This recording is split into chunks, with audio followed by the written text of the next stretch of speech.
What the hell is this? I've been sending $2,000 every single month for the past 4 years to help my granddaughter Camilla with her lupus treatment. The voice boomed across the dining table, sharp and furious. It belonged to my grandmother Clara, who had been unusually quiet all evening, her fingers gripping the napkin so tightly her knuckles turned white. I'm Camilla Harrison. That night, I had finally agreed to come back to my parents' house in the Chicago suburbs for a family reunion dinner after years of staying away. The table was loaded with food, everyone was laughing and chatting like everything was perfect, and then, out of nowhere, Grandma exploded. My heart stopped. I stared at her, barely able to speak. Grandma, what are you talking about? Every face around the table went pale. My parents froze mid-sentence. My younger brother Finn looked like he'd seen a ghost. Even the man sitting quietly at the end of the table, Grandma's longtime financial advisor and attorney, Mr. Grant Pierce, kept his expression stone cold, like he already knew exactly what was coming. The room went dead silent. No one touched their food. No one dared to breathe too loud. And that was just the beginning of the night everything fell apart. If you want to know how my own family betrayed me for years, and what happened when the truth finally came out, stay until the end, because it gets much worse. Like this video if you're already hooked, subscribe and hit the bell so you don't miss what happens next, and comment below, have you ever been betrayed by someone close to you? Let's get into the story. Right after my question, every pair of eyes turned toward Grandma, and I suddenly realized she had been acting strange ever since she walked through the door. To understand why that moment hit me so hard, I have to take you back 4 years to the winter everything in my life fell apart. I was 24 then, and my lupus had flared up worse than ever. The fatigue was crushing, the joint pain constant, and the medical bills were piling up fast. Specialist visits, blood tests, and the medications I needed to keep the disease from attacking my organs cost thousands every month.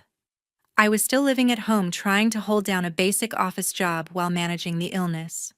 At first, my parents seemed concerned. My father, Earl Harrison, would ask how I was feeling when he got home from work. My mother, Wanda Harrison, made sure I had soup or tea when the pain got bad. But as the bills kept coming, their attitude shifted. One evening, after another hospital visit left me with a huge copay I couldn't cover, I sat them down and asked for help just until I could get back on my feet. Earl looked uncomfortable. Wanda sighed and said they were already stretched thin. They told me I was an adult now and needed to figure it out on my own. A week later, things got worse. I came home from a late shift to find my bags packed and waiting by the door. Earl said it plainly, they couldn't afford to keep supporting me with my condition. Wanda added that it wasn't fair to my younger brother Finn, who was still in high school and needed stability for college. They told me I had to leave that night. It was freezing outside, the kind of Chicago cold that cuts straight through your coat. I stood on the porch with nowhere to go, tears freezing on my face. I called my best friend Sarah, and she came right away. She let me crash on her couch for a few weeks while I scraped together enough for a tiny apartment on the edge of the city. Those first months alone were brutal. Rent, utilities, groceries, everything ate into what little I earned. When the lupus flared again, I had to choose between medicine and food some weeks. I picked up extra shifts wherever I could, but the exhaustion made everything harder. There were nights I could barely stand, but I kept going because I had no choice. Slowly, I started teaching myself graphic design online during the rare hours I wasn't working or sleeping. I practiced on a second-hand laptop Sarah helped me buy. Little by little, I built a portfolio and took on freelance jobs. The money was inconsistent at first, but it grew. 3 years ago, I officially started my own small design firm, just me working from home. Clients trickled in, then steadied. For the first time, I could cover my treatments without panic. I wasn't rich, but I was independent, and that felt like a victory no one could take away. I hadn't been back to my parents' house since the night they put me out. I kept contact, minimal short replies to holiday texts, nothing more. Finn reached out occasionally, but it always felt surface level. Then a few weeks before Christmas, Grandma called out of the blue.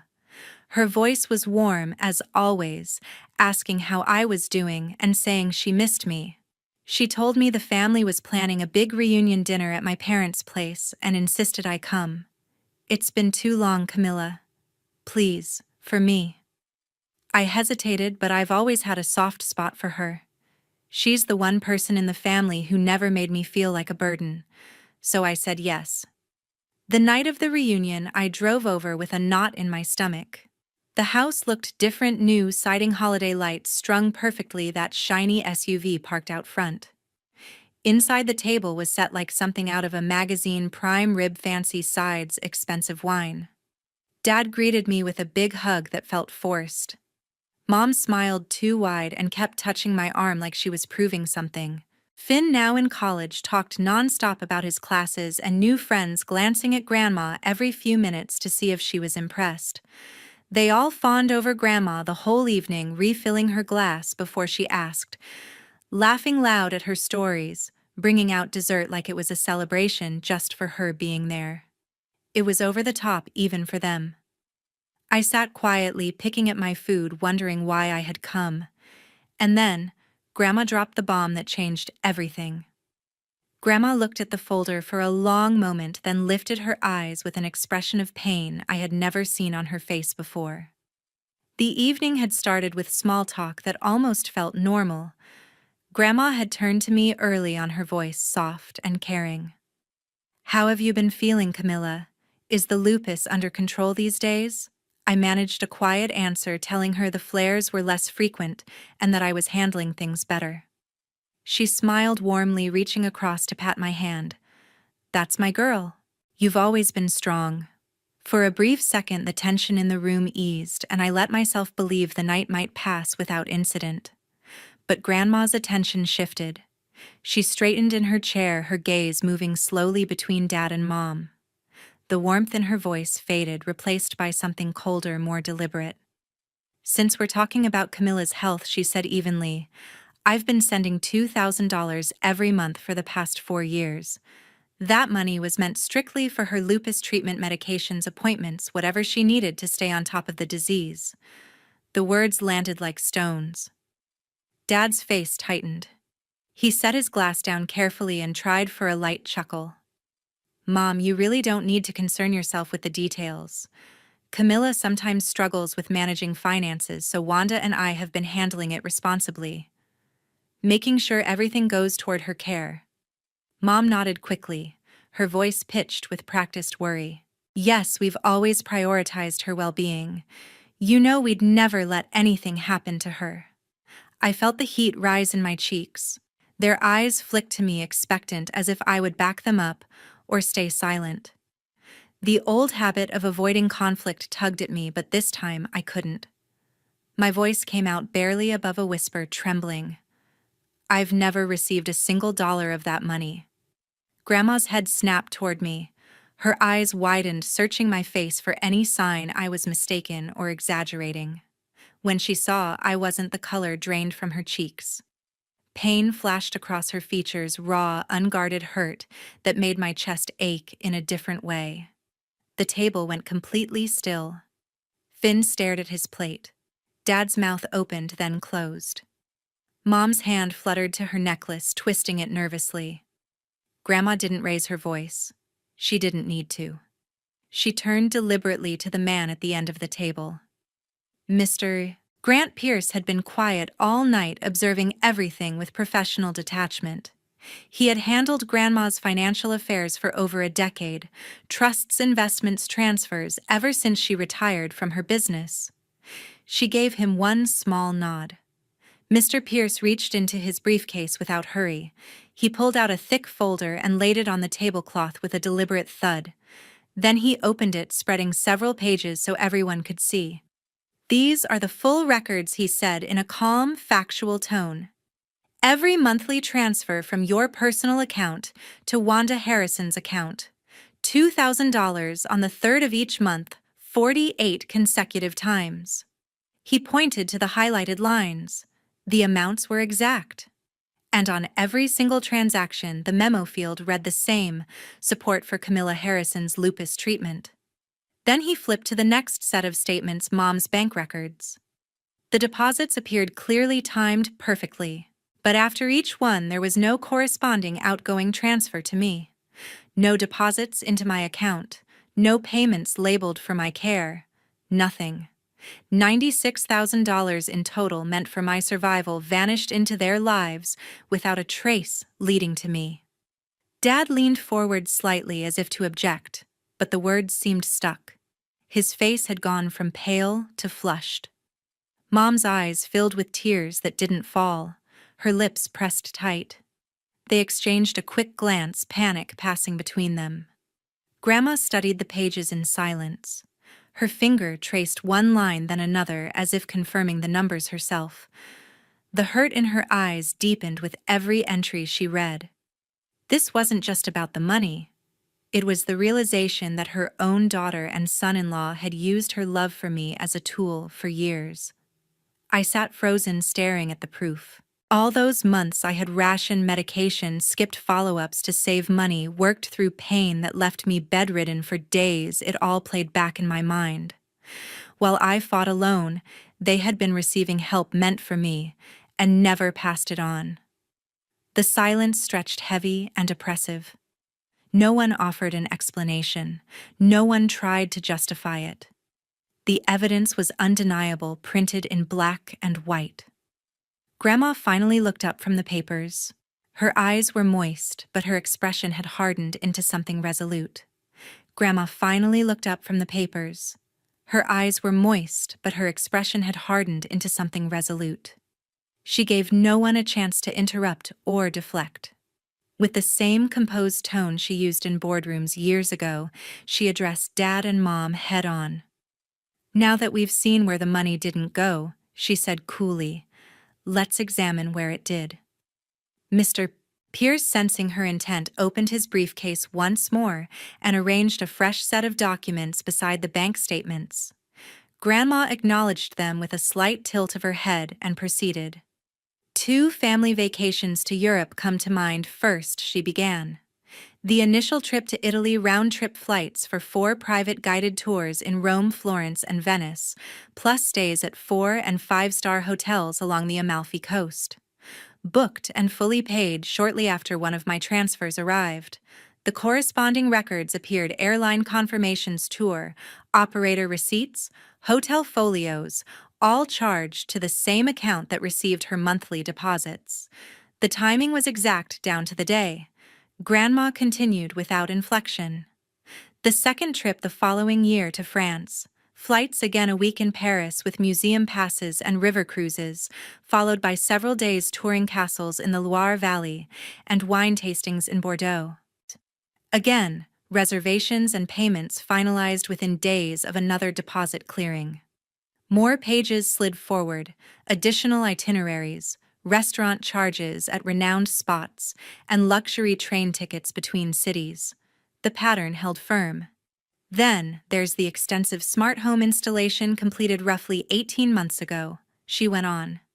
A whole house system including exterior security cameras with night vision, interior motion sensors, smart thermostats in every room, voice-controlled lighting, automated shades, and integrated audio throughout. The project totaled just over $22,000, with the bulk of payments initiated right after consecutive monthly transfers.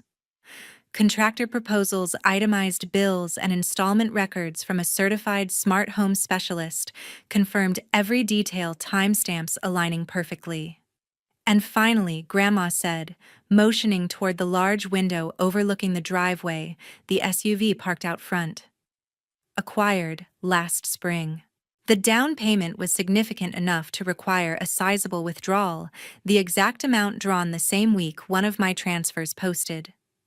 Dealership documents followed: purchase agreement, vehicle specification sheet, financing approval, and the bank transaction showing the large outgoing sum that made the deal possible. Dad's face flushed deeper, his breathing uneven. He kept opening his mouth, as if to explain, then closing it again. Mom sat frozen, fingers twisted together so tightly her nails left marks. Finn attempted to lighten the mood, his voice higher than usual. "Grandma, those things are just part of normal life. We needed a safer car for longer drives. The trips were rare chances to make memories as a family." Grandma regarded him steadily. "Memories built on money I sent specifically to cover your sister's lupus medications and specialist visits." The question was soft, but it landed heavily. This wasn't occasional spending or rewards, Finn. This was deliberate, ongoing deception every single month, without exception. The dining room felt increasingly confined. The carefully prepared meal roast with all the trimmings, elaborate sides, decadent desserts remained largely untouched, growing cold. Festive lights outside blinked in cheerful patterns, completely at odds with the grim atmosphere inside.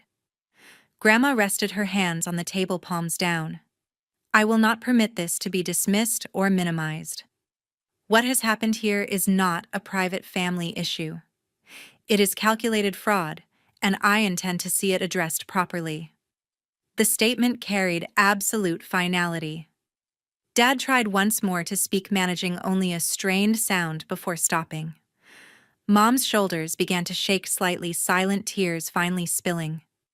Finn stared fixedly at his lap. All earlier confidence evaporated. The reunion dinner simply disintegrated. No one suggested moving to the living room or serving coffee. Grandma stood first, adjusting her scarf and stepping back from her chair with quiet dignity. Mr. Pierce methodically collected every page, returning them to his case. I rose without a word, my movements automatic. I avoided any glance toward Dad, Mom, or Finn as I headed for the front door. The sharp Chicago winter night greeted us immediately upon exiting, wind-whipping light snow across the porch. Our shoes crunched on the thin layer of ice covering the walkway to Grandma's car. One weekend afternoon, I drove to Grandma's house, my mind still heavy from that dinner. The route took me north along the lakefront, past bare trees and patches of lingering snow, until her property came into view. The house stood comfortably against the Lake Michigan shoreline, its windows reflecting the dull winter light. I parked in the circular drive and walked up the steps. Grandma opened the door immediately, as if she had been watching for me, and enveloped me in a hug that felt like an apology and a promise all at once. She led me to the sitting room with its wide view of the water. Mr. Pierce was already there, seated near the fireplace with a closed folder on the side table. Grandma poured coffee for me, herbal tea for herself, and sat down facing me. "I've been carrying this longer than you know," she said softly. "For months, I've reviewed my bank statements every time they arrived. It's something I've always done, keeping an eye on outflows. I saw the transfers leaving my account on schedule, but I never heard from you about how they were making a difference." That silence started to bother me. She stared out at the lake for a moment. The moment everything crystallized was a phone call a few months back. "Your Aunt Gina, Mom's younger sister, called just to talk. She had dropped by your parents' house the week before and couldn't stop commenting on how much nicer everything looked. Updated kitchen, high-end electronics, all over that impressive new car. She was genuinely curious how they swung it, since Earl's income hasn't gone up significantly in years." Gina wasn't suspicious, she was simply sharing what she saw, happy for her sister. Grandma turned her gaze back to me, but her words matched the questions I already had. I reached out to Mr. Pierce the next day and asked him to look deeper, quietly. We pulled additional records, matched dates, gathered supporting documents. By the time I proposed the reunion dinner, we had a clear picture of what was happening. Mr. Pierce inclined his head slightly but remained silent, letting Grandma finish. Knowing she had been piecing this together alone for so long added another layer to the ache. She hadn't confronted them impulsively. She had been shielding me while confirming the truth. Grandma reached across and took my hand. "Now I need to hear from you. How have you truly managed these past years?" I kept my summary brief, the memories still sharp. "The early days were the toughest. I had no safety net, so every expense felt overwhelming. I worked through the worst flares, took whatever shifts were available. Nights I studied graphic design tutorials online, building skills on a used laptop. I created a portfolio from scratch, applied for freelance work. Jobs came slowly at first, then more regularly. A few years ago, I registered my own small design company. It's grown enough that clients are steady now, increasing quarter by quarter. I cover my medical needs without constant fear. Grandma listened without interrupting, her eyes glistening. She squeezed my hand tighter. You accomplished all that on your own. I'm prouder than I can say, and more sorry than you'll ever know that I didn't see it sooner. The emotion in the room was palpable. Then Grandma's expression changed, sorrow, giving way to firm resolve. She released my hand and looked at Mr. Pierce.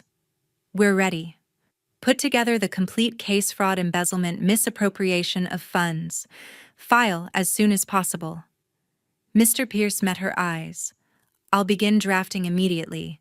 We'll have everything prepared this week.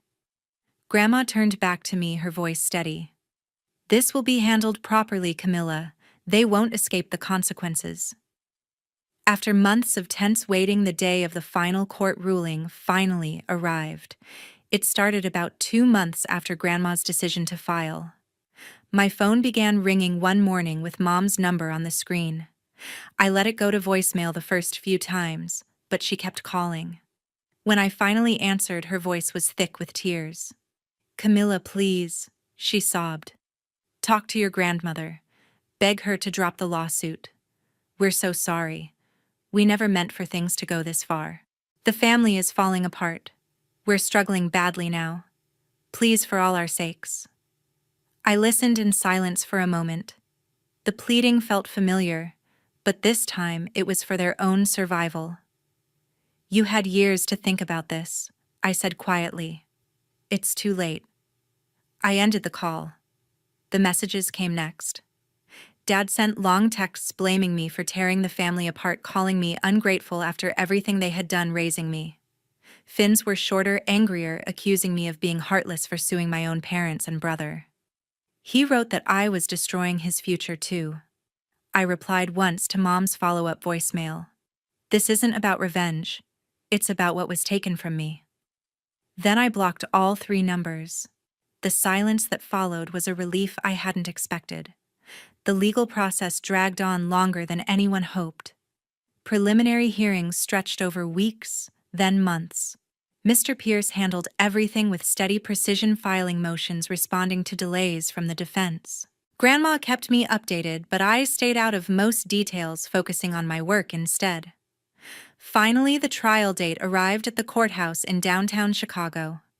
The room was formal, high ceilings echoing every footstep. Grandma sat beside me, calm and composed. Mr. Pierce was at the plaintiff's table, folders organized in front of him. Dad and Mom were across the aisle, looking worn. Dad's suit hung looser than I remembered.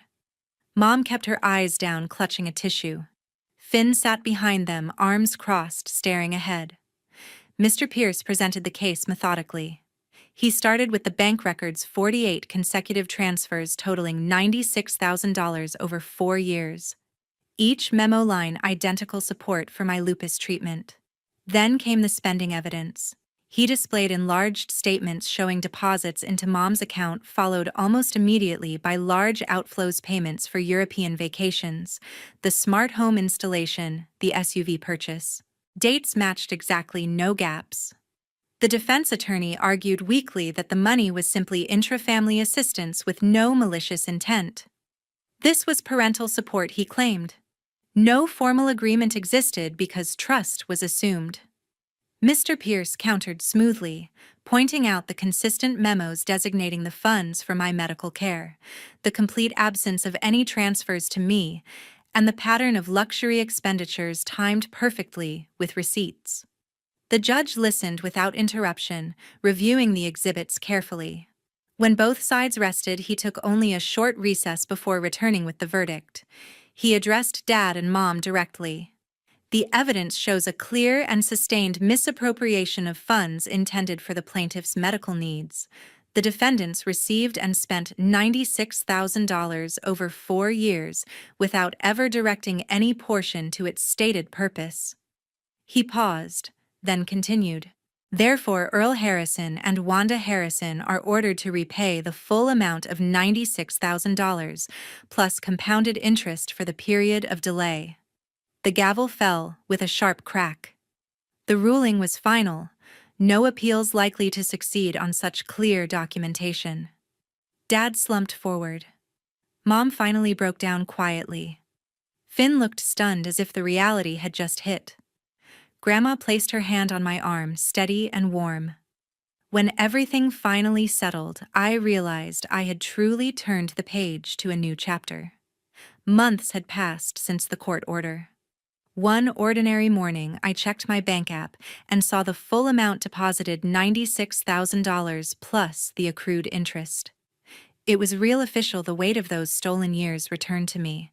I didn't spend it recklessly. I thought carefully about what would build the most security. A portion went toward expanding my graphic design company, better software, a dedicated office space in a small shared studio, and marketing to attract larger clients. Another chunk built an emergency fund specifically for medical needs, enough to cover flares without stress. The rest stayed invested conservatively, growing quietly for the future I was now free to plan. I made one final decision early on: complete separation. I changed my phone number, updated privacy settings everywhere, and let Grandma know I was done. No more responses, no explanations needed. Earl, Wanda, and Finn became part of a past I no longer carried. Grandma and I met for coffee every few weeks. She never pushed for details about them, but one afternoon over tea at her lake house, she shared what she had heard through distant channels. They had to sell the house to cover the judgment, she said simply. Moved into a small apartment across town. Earl's credit took a serious hit, making job searches harder. He's been turned down for positions he would have gotten easily before. Wanda keeps mostly to herself, now rarely goes out. Finn dropped out of college midway through the semester. No money for tuition, and the stress at home didn't help. She spoke factually without satisfaction or pity. I listened, nodding. The news didn't bring triumph or vindication. It didn't spark joy at their struggle. Instead, it brought a quiet sense of relief, like closing a book I had been forced to keep open for too long. I felt lighter. The constant background hum of old anger faded. Nights were easier. I slept without replaying arguments in my head. My focus sharpened on the present: new projects, steady clients, managing my health proactively. Looking back, I understood something clearer than ever. Family isn't only about shared blood, it's about who shows up consistently, who cares without conditions. Grandma had proven that. Sarah had too, all those years ago. The real strength came from within, from learning I could rely on myself when no one else would. That independence became my foundation, something solid no betrayal could shake again. I no longer looked backward. The future was mine to shape, peaceful and open.